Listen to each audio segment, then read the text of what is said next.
주님께서 주신 말씀을 로마서 8장 18절에서 30절까지 말씀입니다. 교독하겠습니다. 생각하건대 현재의 고난은 장차 우리에게 나타날 영광과 비교할 수 없도다.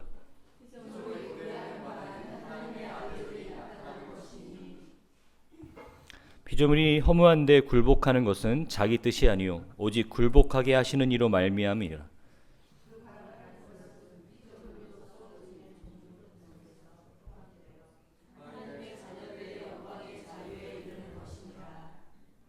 피조물이 다 이제까지 함께 탄식하며 함께 고통을 겪고 있는 것을 우리가 아노니라.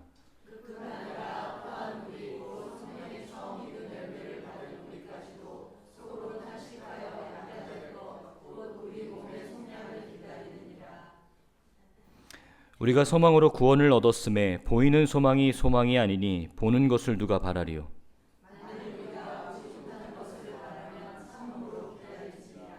이와 같이 성령도 우리의 연약함을 도우시나니 우리는 마땅히 기도할 바를 알지 못하나 오직 성령이 말할 수 없는 탄식으로 우리를 위하여 친히 간구하시느니라.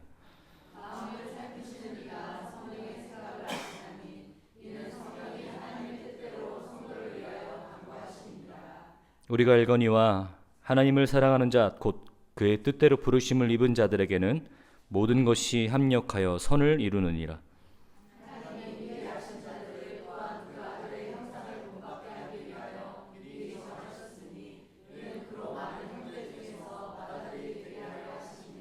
같이 읽겠습니다. 또 미리 정하신 그들을 또한 부르시고 부르신 그들을 또한 의롭게 하시고 의롭다 하신 그들을 또한 영화롭게 하셨느니라. 아멘.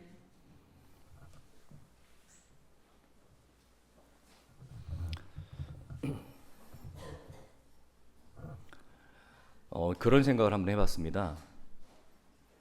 성경에 있는 인물들에게 나중에 천국 가서 만나봤을 때 당신의 인생에서 가장 기억이 남는 순간을 그 찰나들을 이야기해보라라고 물어보면 어떤 이야기들을 할까? 아브라함은 어떤 순간의 찰나를 자기 인생에서 가장 인상 깊게 겪은 시간이라고 생각할까?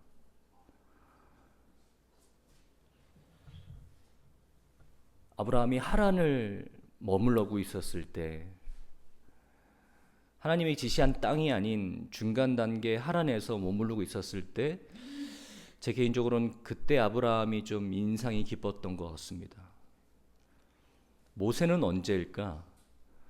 바로의 궁에서 사람을 죽이고 쫓겨났을 때 그 광야에서 40년 동안 있었던 시간, 아마 그 광야에 첫 발을 내딛었을 때 그 인생의 허망함과 그 좌절감을 깊이 느끼고 있었을 그 순간 아닐까. 야곱은 약복강 나루에서 천사와 씨름하며 형을 기다리고 있었을 때, 바울은 아마 아둘람 동굴, 압살롬을 피해서 그 몸 하나 겨우 들어갈 수 있는 그 아둘람 동굴에 있었을 때, 바울은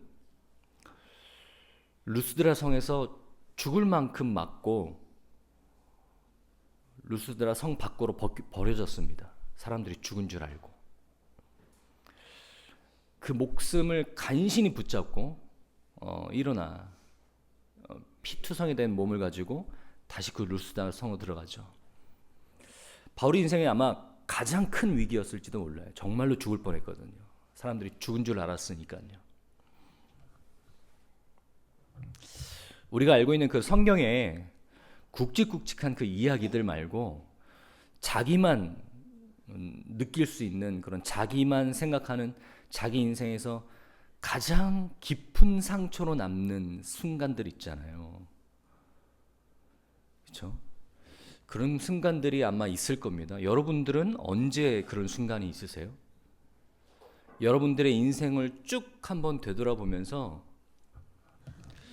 여러분 인생의 가장 깊은 인상으로 남은 그 인생의 찰나 언제십니까? 뭐 어떤 사람들은 보통 우리가 우리 인생에서 가장 깊게 남는, 인상 깊게 남는 순간들은 대부분 좀 그런 위기의 순간들이죠. 아찔한 순간들. 아니면 좀 깊은 그런 수렁에 빠진 듯한 그런 아주 힘들었던 순간들일 수도 있습니다. 내 인생의 위기의 순간들. 저도 살아오면서 제 인생의 위기의 순간들이 몇 번 있었는데요. 많은 나이 치고 그렇게 많은 순간은 아니었습니다.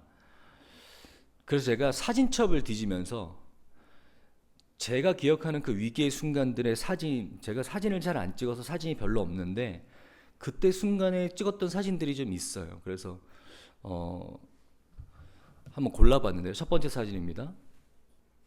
네, 남자들은 다 공감하실 텐데요. 제 군대 사진이에요. 지금으로부터 정확하게 25년 전입니다. 제 군대에 있을 때 저는 굉장히 제 나름대로 큰 위기를 겪었던, 여기서 뭐 모르시는 분들도 있겠지만 다시 한번 제 입으로 내놓고 싶지는 않지만 뭐 아주 풍파가 많았던 그런 군대 시기였습니다. 이게 진짜 제 위기의 순간인데요. 네. 제 차가 한번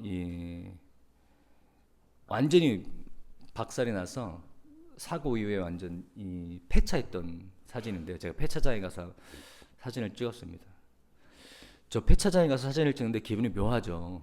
기분 멀쩡하게 살아있는데 저 폐차장에 사진을 찍는데요.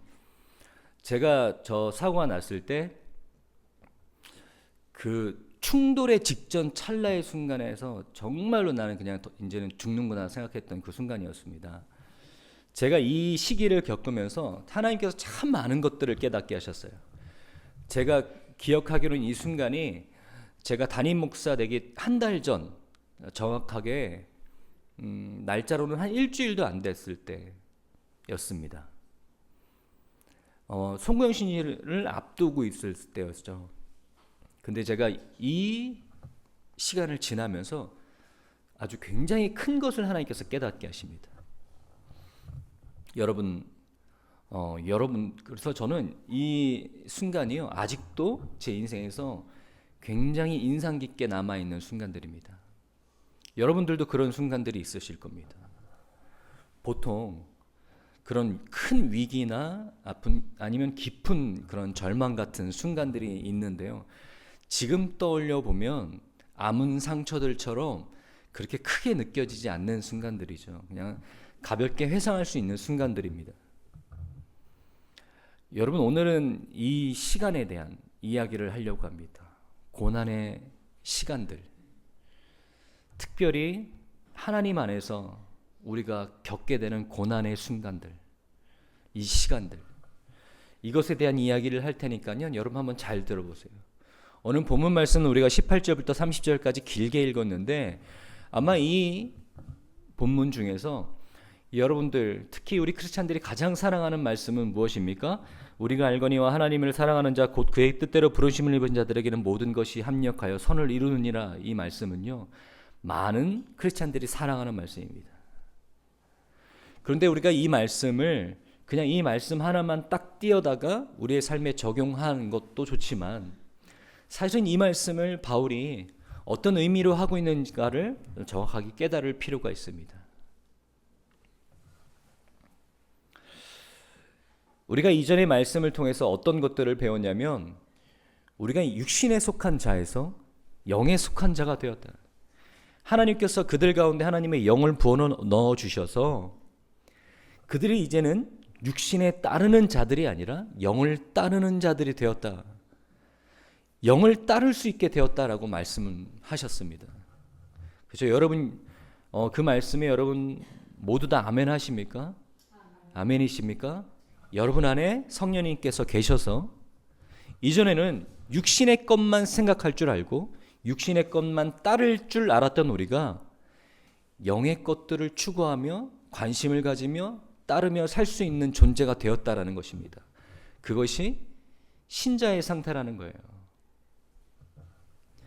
그러면 우리가 그렇게 말씀을 마쳤지만 아직도 우리에게는 좀 어렵습니다. 영을 따른다는 말은 뭘까?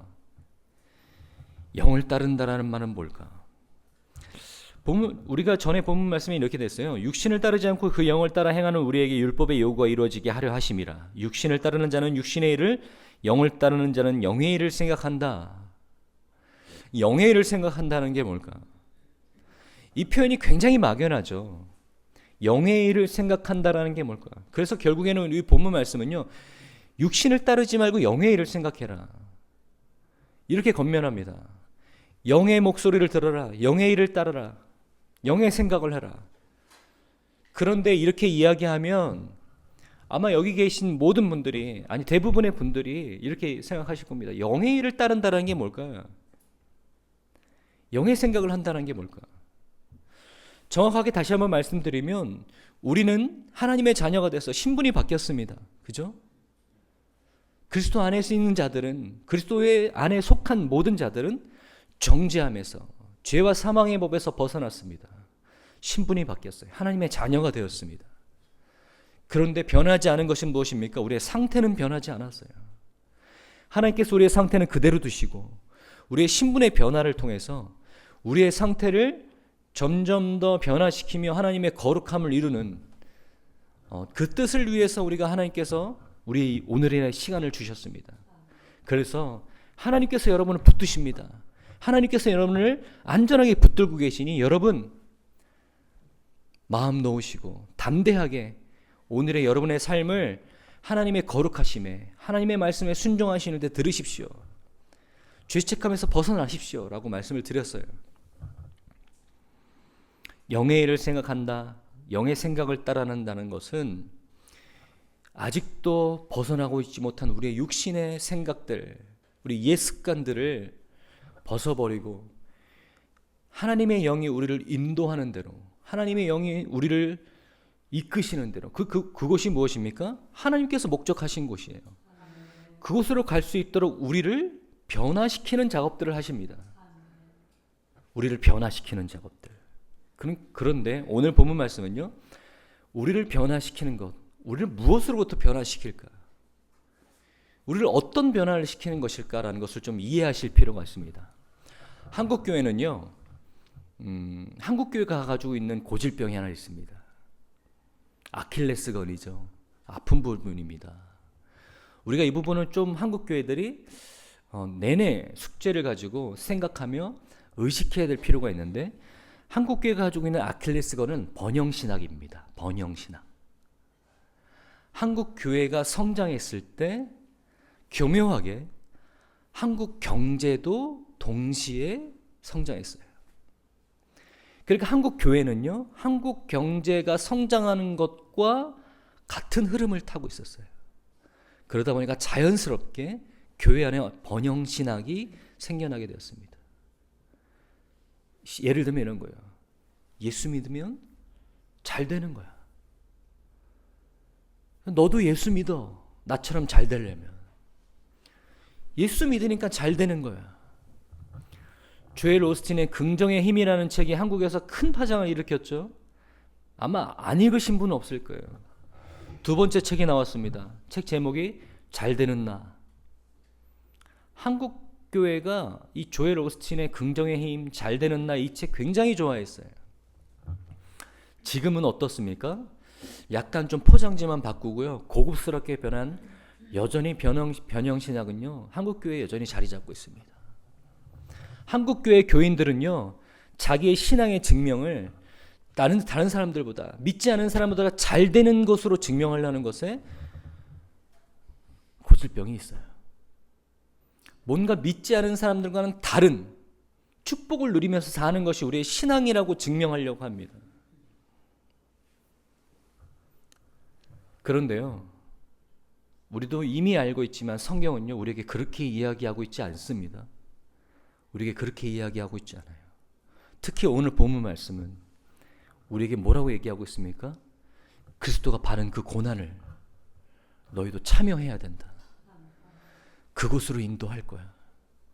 너희 안에 계신 성령님께서 너희를 그곳으로 인도할 거야.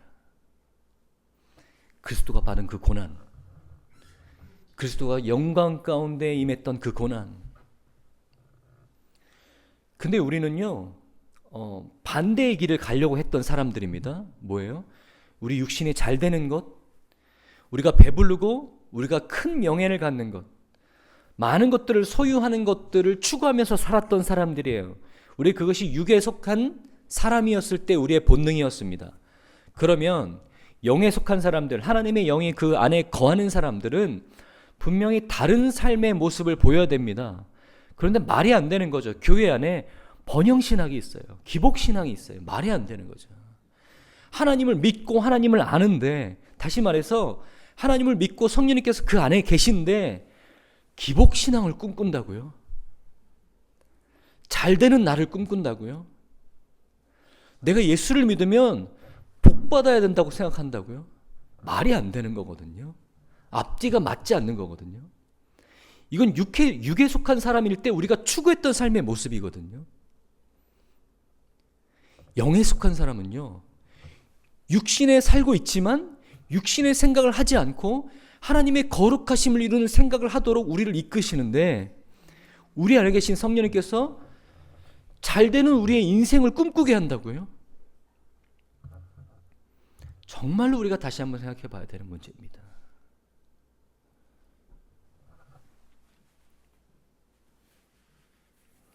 하나님께서는요, 고난 중에 있는 성도들, 특별히 이 성도들은 이 땅에서 많은 고난을 받을 거라고 얘기합니다. 어려운 일들을 많이 겪을 거라고 얘기를 해요. 근데 이 고난 중에 있는 이 성도들에게 성령님께서 그들과 함께 하셔서 그 고난, 예수 그리스도가 우리를 위해서 받으셨던 그 고난에 너희도 참여하게 해서 너희를 통해서 영광을 이루시도록, 예수 그리스도의 고난이 하나님의 영광이 되셨듯이 너희도 그 고난에 참여하게 되어 하나님의 영광을 볼 수 있도록 하겠다. 하나님께서 우리의 연약함을 아시고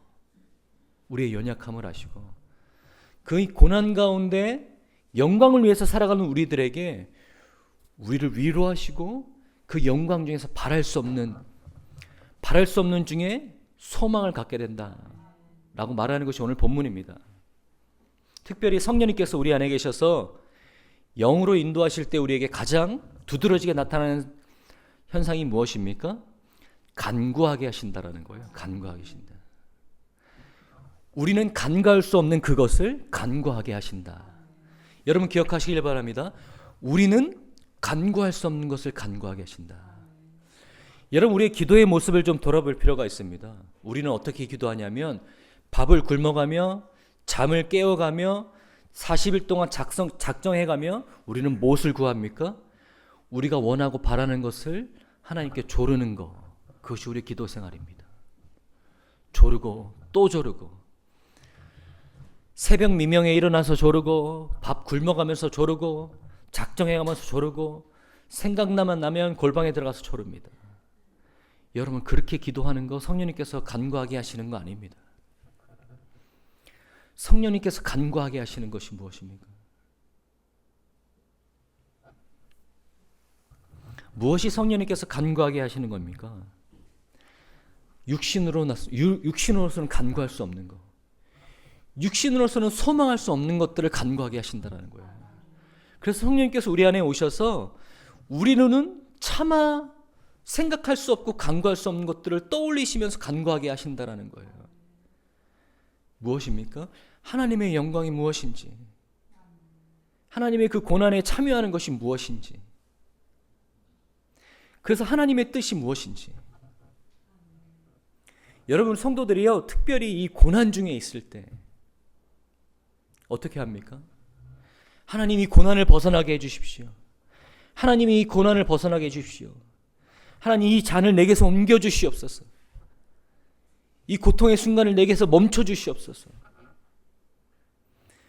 우리의 기도가 고작 여기서 그치는 것이 아니라 성령님께서 우리가 간구할 수 없는 그거 뭡니까? 고난 중에서도 하나님을 소망하고, 고난 중에서도 우리가 바랄 수 없는 것들을 바라며 간구하게 하시는 거. 주의 뜻을 이루소서. 주의 뜻을 이루소서. 하나님께서 원하시는 것을 내 삶을 통해서, 이 시간을 통해서 이루소서. 그 고난 중에서 하나님의 소망을 바라게 되는 거예요. 여러분, 이것은요, 성령님께서 그 안에 계시지 않으면 절대로 불가능한 일들입니다. 가능하지 않은 일들이에요. 단지 복받게 해달라, 채워달라라는 것이 아니라, 이 고난을 벗어나게 해달라는 것이 아니라, 이 고난 속에서 하나님께서 이루고자 하는 것들을 이루시며 주의 영광을 내게 보이소서. 주의 영광을 내게 보이소서. 여러분, 이렇게 고백하고 기도하고 간구할 수 있게 되는 것입니다. 여러분, 성령님께서 여러분을 통해서 여러분 안에서 간구하게 하실 겁니다. 기도하게 하실 거예요. 어떻게 기도하는지 알려주실 거예요. 내가 처음에는 하나님께 내 필요한 것들을 조르며, 내 궁핍한 것들을 조르며, 내 위기에 처한 것들을 하나님께 도와달라고 간구하는 자리에 앉아 있다가도 성령님께서 그 자리에서 내가 친히 어떻게 간구해야 되는 것인지를 하나님께서 알게 하실 겁니다. 그래서 여러분, 기도하는 자리에 있으면 성령님께서 여러분에게 깊이 인도하시는 것을 경험하게 됩니다. 성령님께서 여러분을 인도하시고 여러분 삶에 개입하시는 것들을 기도하는 자리만큼 깊이 느끼시는 순간들이 없을 거예요. 그래서 이렇게 기도하라 하는 거예요. 여러분, 기도하라고 자꾸 목회자들의 교회가 권면하는 겁니다. 이 고난의 순간은 하나님께서 우리에게 주신 선물인데요. 우리가 이 고난의 순간을 어떻게 지나가야 되냐면요. 우리가 이전에는 이 고난의 순간이 그냥 그저 아프게 지나가는 순간인 줄 알았는데, 하나님을 알고 하나님 안에서, 그리스도 안에서 속한 자로 살다 보니까요, 이 고난의 순간들이 굉장히 특별한 의미를 담고 있더라고요. 굉장히 특별한 의미를 담고 있더라고요. 오늘 이 말씀 다시 한번 읽어보겠습니다. 28절입니다. 우리 같은 목소리 읽겠습니다. 우리가 알거니와 하나님을 사랑하는 자, 곧 그의 뜻대로 부르심을 입은 자들에게는 모든 것이 합력하여 선을 이루니라. 아멘. 하나님을 사랑하는 자, 곧 그의 뜻대로 부르심을 받은 자들. 그러니까 하나님께서 그를 사랑하셔서 그를 부르신 자들, 그의 뜻대로 부르심을 받은 모든 사람들은요, 모든 것이 합력해서 선을 이룬다라는 것입니다. 여러분, 아멘 하십니까?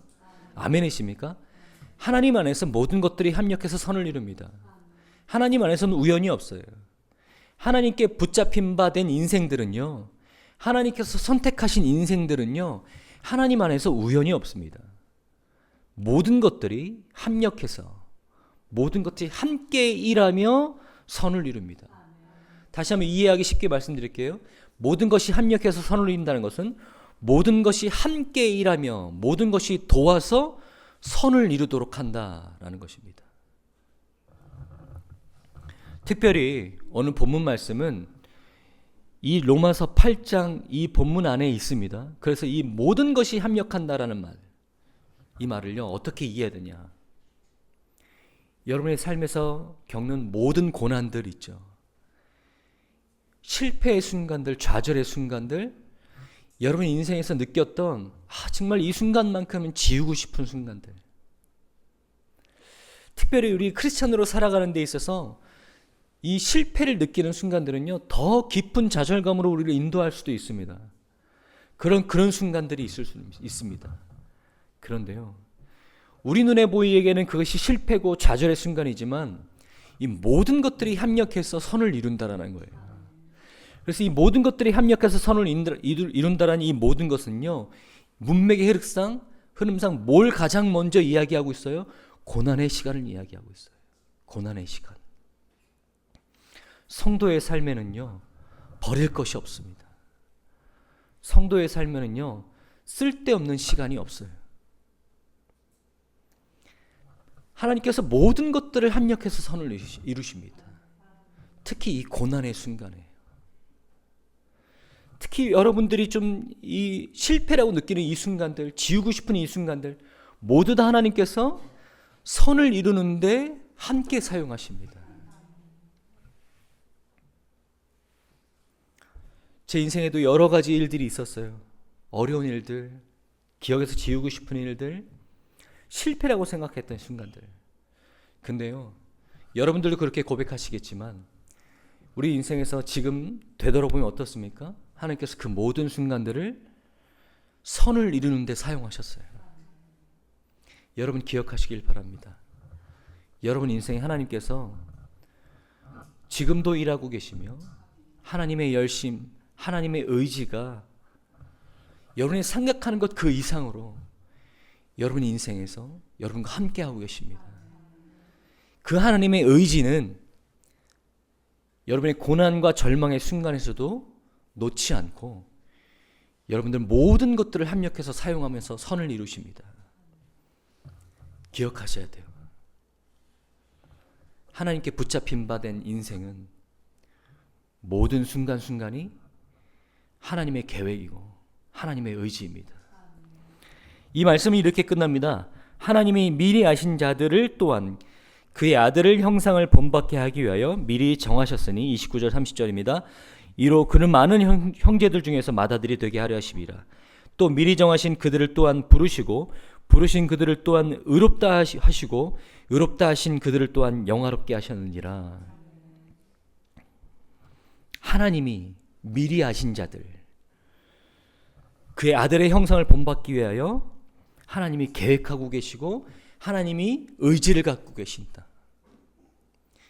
여러분, 하나님께서 여러분 인생의 주인이 되시면, 하나님께서 여러분 인생의 주어가 되시면, 하나님께서 여러분 인생에서 하나도 버릴 것이 없이 모든 순간, 모든 인간, 모든 순간, 모든 관계들, 그리고 모든 일들, 여러분이 만나는 모든 사건들 하나님께서 다 개입하시고 사용하시는 시간들이 되실 것입니다.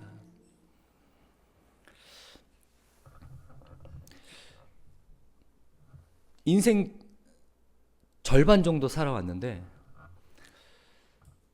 제 인생에서 아직까지도 제가 하는 질문이 있어요. 나는 과연 누구일까라는 질문이에요. 나는 누구일까? 나는 어떤 사람일까? 아직까지도 풀리지 않는 그런 질문인 것 같은데요. 인생을 살다 보면 여러 가지 모습으로 살다 보니까 그 중에 나는 누구지? 나는 뭐지? 라는 그런 딜레마에 빠지게 되는 것 같아요. 그런데 하나님께서는요, 우리를 나보다 나를 더 잘 아십니다. 왜 그런지 아시죠? 하나님께서 우리의 인생을 계획하셨기 때문이에요. 하나님께서 우리의 인생을 계획하셨습니다. 우리 인생에 절대로 헛되게 쓰이는 순간들은 없습니다. 그 하나님께서 우리를 인도하시고 우리를 위해서 간구하시고 우리가 갈 수 없는 그곳으로 우리 인도하고 계십니다. 하나님 앞에 무릎 꿇고 앉아서 기도하는 시간을 가져 보십시오. 하나님께서 여러분이 어디를 인도하시는지를 느끼시게 될 것입니다. 하나님께서 우리에게 아버지가 되셔서 우리의 연약함을 도우시고, 하나님께서 우리가 이해할 수 없고 받아들이기 힘든 모든 일들 하나님의 생각과 하나님의 지혜로 이해하시며 또 간구할 수 없는 그것을 간구하게 하실 것입니다. 사랑하는 분당 침례교회 성도 여러분, 육신의 생각을 버리고 영의 생각을 쫓아가십시오. 여러분 기도하게 하시는 그 기도 제목으로 하나님 앞에 앉아 계십시오. 하나님께 간구하십시오. 친히 성령님께서 여러분 안에서 간구하게 하시는 그 기도 제목입니다. 결단 찬양하시면서 말씀을 마치도록 하겠습니다.